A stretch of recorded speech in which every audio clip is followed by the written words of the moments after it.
Hello दोस्तों, नमस्कार। आज मैं आपसे रिलेटेड आपके सामने कुछ बातें रखूंगी जो आपके लिए जानना बेहद जरूरी है। आज का अधिकतर युवा कंपैरिजन में परेशान रहता है। हर एक व्यक्ति से कंपेयर करता है।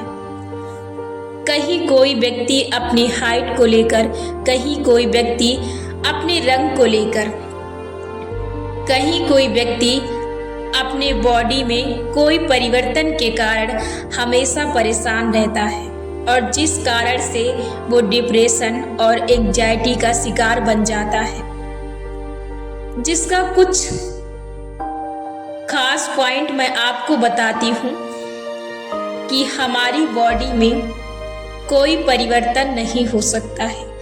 ईश्वर ने जैसा रूप आपको दिया है, यदि आप उस रूप को एक्सेप्ट नहीं करते हैं तो आप हमेशा दुखी रहेंगे। आप यदि उस चीज को लेकर बैठे हैं और आप उस चीज को लेकर चिंतित हैं और आपको लग रहा है कि ये चीजें सोचने से और गहराई से डूबने से आपके साथ अच्छा हो सकता है, तो ये आपकी गलत सोच है, ये आपकी गलत फहमी है, ये आपके जीवन को और भी खराब कर रहा है। यदि आप अपने आप को उन सभी भीड़ में शामिल नहीं करते हैं, उन सभी लोगों में अपने आप को बेहतर नहीं बताते हैं, तो आप कभी बेहतर नहीं बन सकते। आप तभी अपने आप को बेहतर बना सकते हैं, तभी आप अपने जीवन में बेहतर कर सकते हैं जब आप अपने आप को बेहतर समझेंगे। जब आप ऐसा कंपैरिजन करें, अपोजिट कंपैरिजन करें कि आप उनसे बेहतर हैं, आप उनसे आकर्षक लगते हैं, आप उनसे सुंदर हैं, आप ये अपने आप को ईश्वर का रूप वरदान मानते हैं और आप खुश रहते हैं, तो आप अपने जीवन में कुछ कर सकते हैं। आप तभी अपने जीवन में परिवर्तन ला सकते हैं जब आप कुछ करने की ठाने, वरना आपका जीवन वैसा ही रहेगा जैसे आप हैं। आप जहां पर हैं, आपका जीवन वहीं पर ठहरा रहेगा। यदि आप कुछ अलग करना चाहते हैं, अपने आप को कुछ अलग दिखाना चाहते हैं, तो आपको कुछ करना होगा। आपको अपने आप से कुछ खास वादा करना होगा कि आपको कुछ तो करना है। आप तभी अपने आप को दुनिया के सामने अलग दिखा सकते हैं जब आप कुछ अलग करने की ठाने। यदि आपको लगता है कि आप रोते रहेंगे और आप एक किनारे बैठे रहेंगे और कोई आएगा आपके लिए कुछ अच्छा करेगा, तो ये आपकी गलत फहमी है। इस गलत फहमी से आप निकलिए, इससे कुछ नहीं हो सकता। जब तक आप अपने लिए कुछ अच्छा नहीं सोचेंगे, तब तक आपके लिए कोई बेहतर नहीं सोच सकता। जब तक कि आप अपनी खुशी के लिए कुछ नहीं सोचेंगे, तब तक आप खुश नहीं रह सकते। दुनिया का कोई व्यक्ति आपको खुश नहीं कर सकता। दुनिया का कोई भी व्यक्ति आपको मोटिवेट नहीं कर सकता। यदि आप जब तक ना चाहें, तब तक आप में कोई परिवर्तन नहीं हो सकता। दुनिया के सारे खजाने, दुनिया के सारे परिवर्तन सिर्फ आप में हैं। आप तभी बदल सकते हैं जब आप अपने आप को बदलेंगे, और आप तभी बदल सकेंगे जब आप अपने आप को बदलने के लिए उठेंगे और ठानेंगे। यदि आप यहीं पर बैठे रहेंगे और रोते रहेंगे और सोचते रहेंगे कि मुझ में ये कमी है, मुझे ईश्वर ने ऐसा क्यों बनाया, मेरी क्या गलती थी, तो आप हमेशा वहीं पर रहेंगे। गलती ना आपकी है और ना ईश्वर की। आपको उस कमी को पूरा करना है।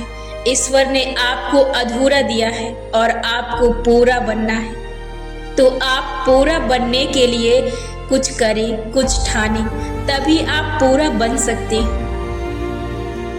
यदि आप कुछ बनना चाहते हैं तो आपको उठना होगा, तभी आप कुछ बन सकते हैं। यदि आप सोचते रहे तो आप सोचते रह जाएंगे। आप कुछ करें तभी आपके जीवन में परिवर्तन होंगे। आप इस भूल में ना रहें कि कोई आपके लिए खड़ा होगा। आपके लिए सिर्फ आप ही खड़े हो सकते हैं। दुनिया में ऐसा कोई नहीं है जो आपके लिए खड़ा हो सिवाय आपके। आप किस भ्रम में जी रहे हैं?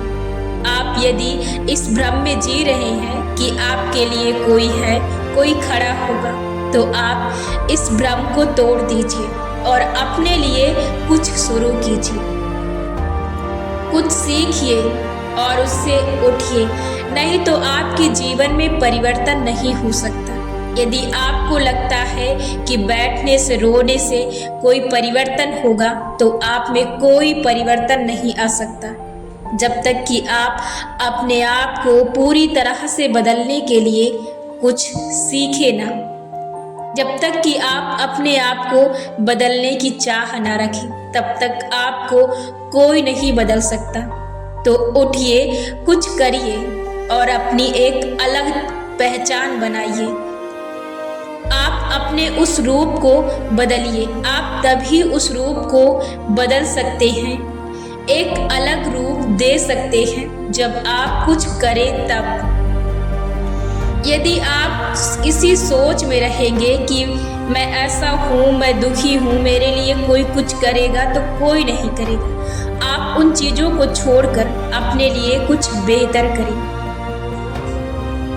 आपको उठना पड़ेगा और आपको करना पड़ेगा। यहाँ पर एक छोटा सा उदाहरण मैं आपको और देना चाहूँगा। आप अपनी आकृति को नकारात्मक विचारों से खराब कर रहे हैं। जीवन में ईश्वर कभी किसी को दुख नहीं देता और ना ही कभी किसी के जीवन में कुछ गलत करता है। हम जब कुछ चीज़ों को सोचते हैं, कभी कभी कुछ परेशानियां हमारे जीवन में आती हैं, परंतु कभी कभी उनसे अधिक परेशानियों को हम अपने जीवन में ज़्यादा आकर्षित करते हैं।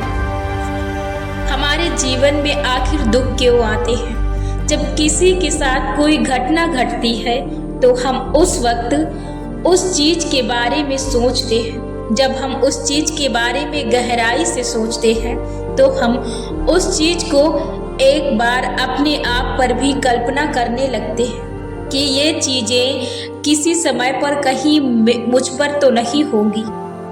हम उसी समय उस चीज़ को अपने लिए सोचना शुरू कर देते हैं और वो चीज़ें उसी समय ब्रह्मांड के द्वारा तय हो जाती हैं। हम उस समय उन चीज़ों को अपने लिए ऑर्डर कर देते हैं और वो समय हमारे जीवन में आता है जब वो चीज़ें हमारे पास आती हैं। दुख का कारण सिर्फ इतना होता है, जीवन हमारा सिर्फ हमारे विश्वास से चलता है। हम जब भी किसी विचार को ज़्यादा जोर देते हैं और ज़्यादा जोर से सोचते हैं, उस पर दबाव डालते हैं और उसे कई बार दोहराते हैं, तो ये हमारे विचार हमें गहराई प्रतिक्रिया देते हैं और विश्वास के तौर पर हमारे जीवन में चीज़ें घटित होने लगती हैं। यदि आप अपने आप को, अपने जीवन को बेहतर बनाना चाहते हैं, तो आप अपने जीवन में सही चीज़ों को सोचें। आप जैसी अपनी दुनिया बसाना चाहते हैं, आप वैसी चीज़ों को कल्पना कीजिए। अब आप कल्पना कैसे कर सकते हैं? आप जब किसी चीज़ के बारे में बार बार सोचते हैं, जब हद से ज़्यादा उस चीज़ के बारे में सोचते हैं, तो वो चीज़ें आपको फिर ऑटोमेटिक दिखाई देने लगती हैं। तो वो कल्पना के तौर पर आपको दिखाई देने लगेगी। आप सोचते रहेंगे और आपके मस्तिष्क में वो कल्पना एक पिक्चर सीन की तरह वो चलती रहेगी और आप देखते रहेंगे। आप वैसी कल्पना कीजिए और आपका जीवन वैसा ही बनेगा।